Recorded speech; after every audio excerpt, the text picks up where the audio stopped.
Good morning, ladies. So this is my little words of wisdom for our WoW today on Saturday morning. I'm sorry I didn't do one last week. I wasn't feeling well, as you know, so it didn't happen. But this week I've been thinking about what Dave was talking to us about on Sunday, about joy, the joy of the Lord being our strength, and finding joy in life, even though sometimes life is difficult. And then I was also considering, this week is Palm Sunday and next week it's Easter. And obviously this week we've been doing our devotions all about that. And I noticed something in the Bible that I've not noticed before. And you probably have, but whatever. All of my years in church, all of my years doing Easter services, by the way, and I've never really focused on this particular verse. And I wanted to share it with you because I kind of got a bit excited. Now, I don't know if how many of you are into Marvel or other superhero type films and things like that, but I kind of like a good superhero movie, and I love the effects, and I love all of the dramatic stuff that happens. And well, as I was reading this week in our devotions at school, I just suddenly noticed this verse that I hadn't really noticed before. So I'm going to read it and see what you think. It's in Matthew 28. Where else do we go when we're talking about the resurrection? And it says this. It says, after the Sabbath, at dawn, on the first day of the week, Mary Magdalene and the other Mary, so the two Marys, went to look at the tomb. And we know from other parts of the Bible that they were taking the spices with them to embalm the body, and they were doing their thing that they do. And it says here, where has verse 2 been all my life, by the way? There was a violent earthquake, for an angel of the Lord came down from heaven and, going to the tomb, rolled back the stone and sat on it. His appearance was like lightning, and his clothes were white as snow. The guards were so afraid of him that they shook and became like dead men. And the angel said to the women, do not be afraid. How has that not popped out at me before? So obviously I've known the story, the angel moved the stone, but just imagine it for a second.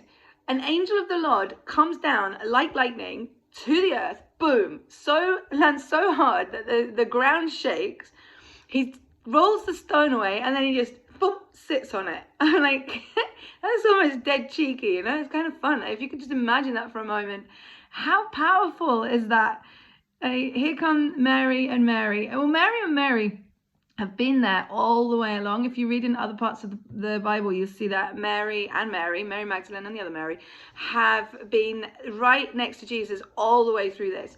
They've seen him be crucified. They were right there at the foot of the cross. They have followed to see what happened to him. So it tells us that they kept their eyes on Jesus. They watched what was happening. They saw where he was taken. That's how they knew where he was buried. You don't think, they didn't go around telling women stuff very much. So the women knew that if they wanted to know what had happened to their Jesus' body, that they'd need to keep an eye out.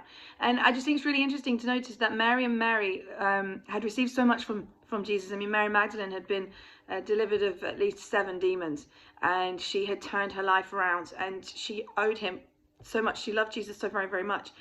And while the rest of the disciples were running and hiding, which was understandable at the time, they kept close. They kept their eyes on Jesus, and they were the ones that witnessed this amazing miracle where the angel appears. Now, it depends on which gospel you read. It explains it slightly differently. And I think if you put them all together, you get the full picture probably. But I really love this one in Matthew, and like I said, never noticed it before. So that's just completely crazy. But what happens is that the ones who had kept their eyes on Jesus, who had focused on him, had followed him even after death. I mean, just think about that for a moment. Even after death, they were the ones who had the blessing. They were the ones that got the blessing. They were the ones that received, you guessed it, joy before anyone else. Even before Peter, before John, before any of the other disciples. John, the disciple whom Jesus loved. These two women received the joy from Jesus before any of them. And the reason why is because they kept their eyes on Jesus. They continued following him even after he died. Because as we read on, we see that the angel tells the women, do not be afraid, for I know that you're looking for Jesus who was crucified. He is not here, he is risen, just as he said he would. Come and see the place where he lay. They don't just tell them, the angels, in another one it says there are 2. They don't just tell the girls, but they go and show them as well. See, we do have to live by faith, but it's not a blind faith. If we ask Jesus, or we ask God for some evidence, he does give it to us, And it's not going to be perfected until we actually see him face to face. And that's why there's always going to be an element of faith. But we can ask him for some kind of proof, so that we know, so we can be sure that we are trusting in the right God. And he tells them basically that he's going to go to Galilee and to go and tell the disciples to meet him there. And then, and I love this, they're kind of obviously a bit shaken up. They're a bit worried about this, but they run. And in some of the versions it says they ran and fled because they were afraid. And in this one it says that they ran to say that off they ran. It says here, and this is the one that I just wanted to land on so much. It says, so the women hurried away from the tomb, afraid yet filled with joy. Afraid yet filled with joy.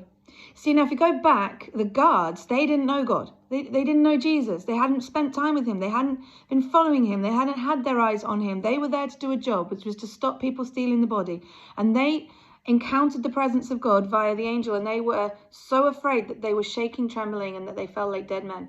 And yet the women who had spent time with Jesus, and they did recognize the power of God, yes, they were afraid. Obviously, honestly, when God comes in power, you tremble, and you have it fills you with awe, and it can make you feel afraid, especially if you've been sinning, because the Holy Spirit will convict, and that's uncomfortable. However, when it's truly the presence of God, that fear will be a reverent fear, and it will be encased in joy, and it will be surrounded by love.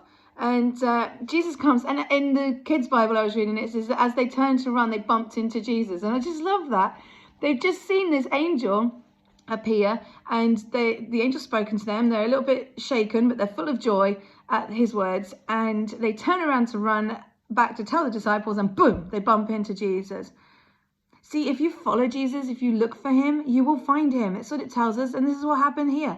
And Jesus confirmed with them what the angel has said, that he was going to Galilee, that he was indeed alive, and that he was going to meet with the disciples there, and that they should go and tell the rest of the disciples. See, girls, you can have a really special mission from God if you spend time with him, if you're close to him. And I just wanted to contrast this with some of the other people that had been following Jesus at this time. There was a crowd, as we know, and it tells us that as Jesus was coming into Jerusalem in his triumphal entry on the colt, some of the crowd that were there were the ones who had seen Jesus raise Lazarus from the dead. So these were people who had met Jesus, who had seen him working his resurrection power in Lazarus, who had seen him weep and had known that he had compassion for those who were lost and dying. And they came out and they wanted to see him again. And they were shouting out, and they were like, wow, Jesus is back. What's he going to do? And they were full of enthusiasm, and they were ready for something amazing to happen. They were curious. They were excited. But when Jesus didn't do things the way that they wanted him to, when he didn't do the things that they expected him to do, because they weren't really following him, they were just expecting something from him. They wanted his hand, but maybe not his heart. They became despondent. They became sad. And they became angry. They became frustrated. And they were later on calling out for his death. And we have to be so careful, ladies, that we don't meet with Jesus. We don't experience his power in our life. We don't feel his love and his joy. And then just because he doesn't do things the way we want him to, we just abandon him. You see, Mary and Mary, they were with him all the way through. And they saw the ups and the downs. And they saw his miracles, but they also learned his word. And they knew they could trust him. And even though he had died in the most awful circumstances and they really fully didn't understand what was going on, they still trusted. They still had faith. They still wanted to be close to him. They still wanted to do right by him. Whereas these people, they were there on Palm Sunday. They were excited to see what he was going to do. But then they'd left. They hadn't been with him. They hadn't spent time with him. And the next time they saw him, he was being accused of blasphemy. He was being convicted and sent to death. And then they thought, well, that must be the right thing. Crucify him. Now, of course, we know that it was all in God's plan. God the Father had orchestrated everything, and he used our human frailty to do what needed to be done. So there's no judgment there. But who do we want to be? Do we want to be like the crowd who has met Jesus, who has known his love and his compassion, who has seen his hand at work, who has even received a miracle from him, and yet we don't spend time with him enough? So when things don't go our way, we just blame him and we want to crucify him. Just not interested anymore. Do we want to be like the other disciples who had followed him and were trying their best, but they also left? They moved away from Jesus, and because of that, they ended up falling a little. Now, it's great to know that they were restored and God used them so mightily afterwards, because that's what God does. So there's no shame in that. Or do we want to be like the two Marys, who, even though they didn't really understand what was going on, they knew that they needed to be near Jesus, and they watched as he died, and they followed as they took the body, and they saw where he was buried. And then they had the most amazing experience. And yes, there was fear, but there was also so much joy. And like, obviously, this is just a quick one on a Saturday morning, but if you were to continue to delve into the scriptures, you just see how much joy came. See, the disciples had to go through this terrible moment of despair and fear, and even to the point of letting Jesus down fully and denying him. And yet, at the end of it, because they remained faithful, because they chose to believe, their joy was brought fully. They had fullness of joy. And did life get better for them? No, it did not. Sometimes yes, sometimes no. Was life perfect? No, it wasn't. But did they have God's joy with them? Absolutely, they did.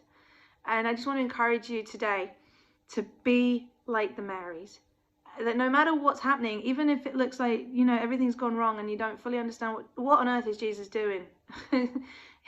He said he was going to save us, and now he's dead. He said he was going to heal us, and it's not happening. He said that he was going to provide, and I'm in lack. He said this, but I don't see it. Maybe we just need to keep close to Jesus, because eventually we'll see it. And just to finish, and I know it's going on a little bit, but the kingdom of heaven has come. When Jesus came, he brought the kingdom of heaven with him, and he started to plant little seeds, and shoots started to grow. And as the disciples went out and watered those seeds and spread more seeds, the kingdom of heaven began to grow even more and more. And throughout history, the kingdom of heaven has been growing in our world, but it's never going to be here fully until Jesus comes back. And so the truth is that yes, we can have fullness of joy, and yes, we can live in the kingdom of heaven here on earth, but it isn't ever going to be perfect until we are in his perfect kingdom, once he's dealt with sin forever.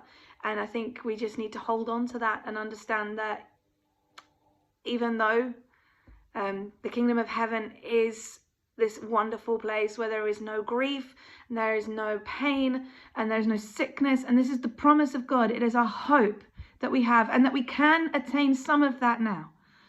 We know that we will definitely attain the fullness of it when either he comes back or we go to meet with him in glory. And when we have that eternity in mind, we have that eternal perspective, we can have fullness of joy, because we can love one another, we can encourage one another, we can move each other forward, and we can work together to stay close to Jesus as much as possible, so that when the angel appears and the earthquake comes and the stone is rolled away and there's a lightning bolt and there's an angel shining white declaring the message of God, we're there to see it. We're there to experience it. And okay, it might be a little bit strange sometimes, but it's just the most exciting and joyous moment of our lives. So anyway, this Saturday morning, enjoy, girls. Enjoy this weekend. Enjoy next weekend. If you have the week off, fantastic. If you don't, I'm really sorry. But enjoy it as much as you can. Keep safe. Don't get into trouble. Make sure that you keep to the restrictions as much as you can. But I really look forward to seeing you tomorrow. And just besitos. See you later.